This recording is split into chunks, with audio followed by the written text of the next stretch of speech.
Hi friends, welcome to infinite world of GK. ഇന്ന് നമ്മൾ കാണാൻ പോകുന്നത് പരിസ്ഥിതി ദിന ക്വിസിൻ്റെ 4ാം ഭാഗമാണ്.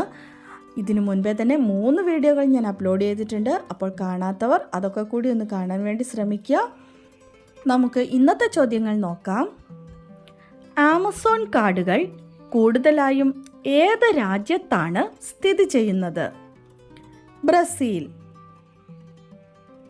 കളിമണ്ണ് വ്യവസായ കേന്ദ്രമായ കുണ്ടറ ഏത് ജില്ലയിലാണ്?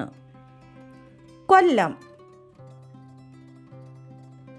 പ്രകൃതിയുടെ ഔഷധശാല എന്നറിയപ്പെടുന്ന വൃക്ഷം ഏതാണ്? വേപ്പ്. വംശനാശം സംഭവിച്ച ഡോഡോ പക്ഷിയുടെ ജന്മദേശം ഏതാണ്? മൗറീഷ്യസ്. അഗസ്ത്യമല സ്ഥിതി ചെയ്യുന്ന താലൂക്ക് ഏതാണ്? നെടുമങ്ങാട്, തിരുവനന്തപുരം. ഒരു വൃക്ഷത്തിൻ്റെ പേരിൽ അറിയപ്പെടുന്ന കേരളത്തിലെ വന്യജീവി സങ്കേതം ഏതാണ്? ചെന്തുരുണി വന്യജീവി സങ്കേതം.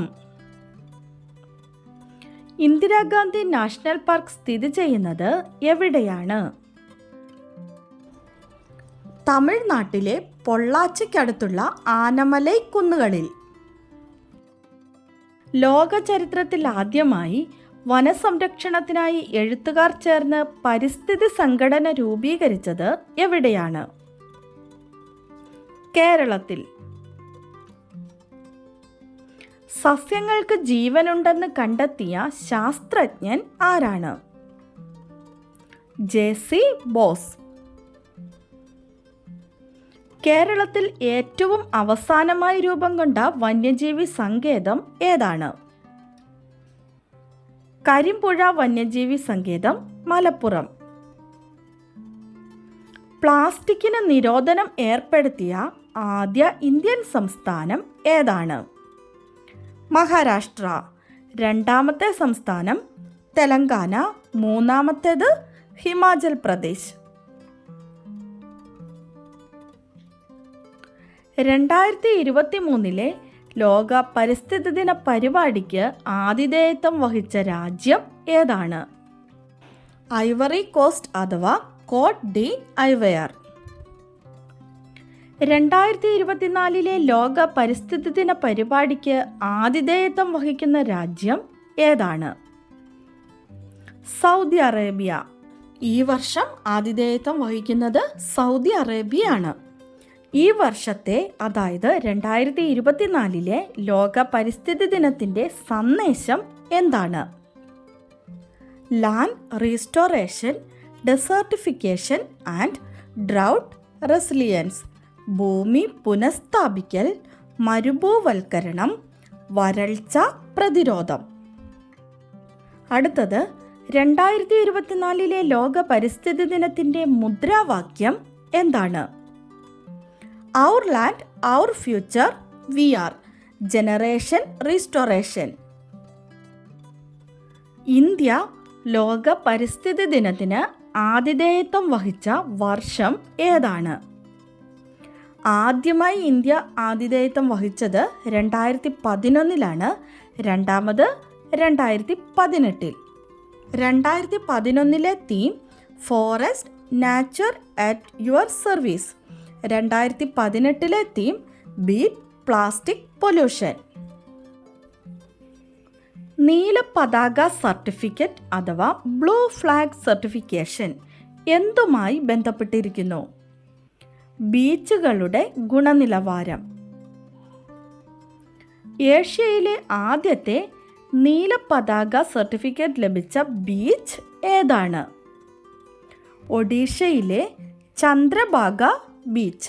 ഇന്ത്യയിലെയും ഏഷ്യയിലെയും ആദ്യത്തെ നീലപതാക സർട്ടിഫിക്കറ്റ് ലഭിച്ച ബീച്ചാണ് ഒഡീഷയിലെ ചന്ദ്രഭാഗ ബീച്ച്. നിലവിൽ ഇന്ത്യയിൽ എത്ര നീലപതാക ബീച്ചുകൾ ഉണ്ട്?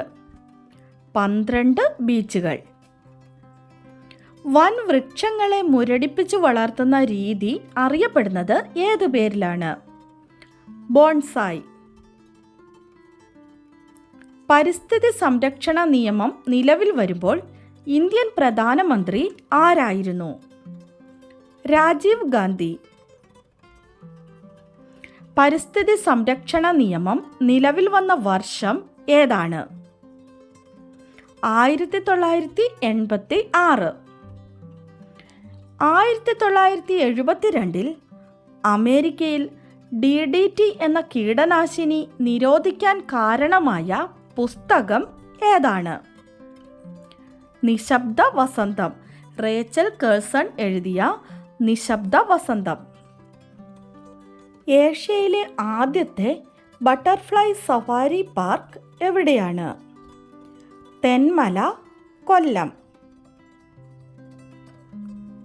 1950 വനമഹോത്സവത്തിന് തുടക്കം കുറിച്ചത് ആരാണ്? KM മുൻഷി.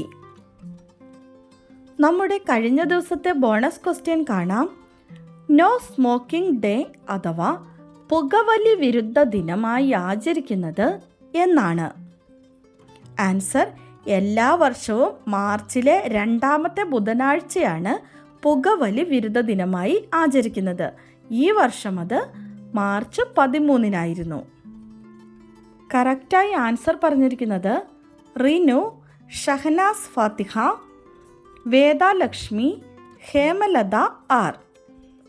എല്ലാ കൂട്ടുകാർക്കും ഒത്തിരി അഭിനന്ദനങ്ങൾ. തുടർന്നും വീഡിയോ കണ്ട് സപ്പോർട്ട് ചെയ്യണമെന്ന് ഓർമ്മിപ്പിക്കുന്നു. നമുക്ക് ഇന്നത്തെ ബോണസ് ക്വസ്റ്റ്യൻ നോക്കാം. ഗ്രീൻ ബെൽറ്റ് പ്രസ്ഥാനം സ്ഥാപിച്ചത് ആരാണ്? ഗ്രീൻ ബെൽറ്റ് പ്രസ്ഥാനം സ്ഥാപിച്ചത് ആരാണ്? ഉത്തരമറിയാവുന്നവർ വേഗം തന്നെ കമൻറ്റ് ചെയ്തോളൂ. ഇന്നത്തെ വീഡിയോ നിങ്ങൾക്ക് ഇഷ്ടമായി കാണുമെന്ന് വിചാരിക്കുന്നു. ഇഷ്ടമായാൽ എല്ലാവരും ഒന്ന് ലൈക്ക് ചെയ്യാനും ഷെയർ ചെയ്യാനും, അതുപോലെ തന്നെ ഇപ്പോഴും ആരെങ്കിലും വീഡിയോ സബ്സ്ക്രൈബ് ചെയ്യാതെ കാണുന്നുണ്ടെങ്കിൽ ഒന്ന് സബ്സ്ക്രൈബ് ചെയ്യാനും മറക്കല്ലേ. Thanks for watching.